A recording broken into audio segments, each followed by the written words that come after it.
Welcome to Kenton's videos. Enjoy the video. In this video, I will explain how to use your Ozito jump starter safely and effectively.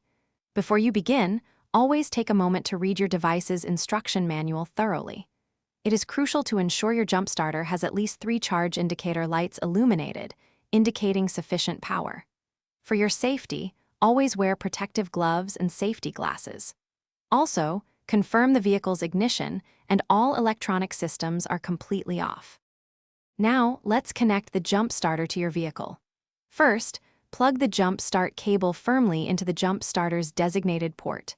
Next, attach the red positive clamp to the positive terminal of your vehicle's 12-volt battery. Then, connect the black negative clamp to the negative terminal. Always ensure both clamps are securely attached to avoid any issues.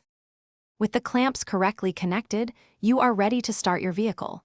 Turn the ignition to start the engine for a few seconds.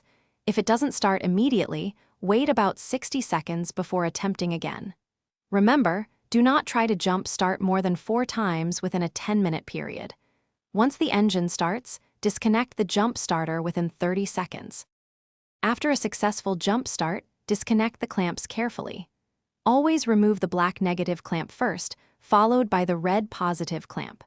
To ensure your jump starter is ready for its next use, charge it frequently.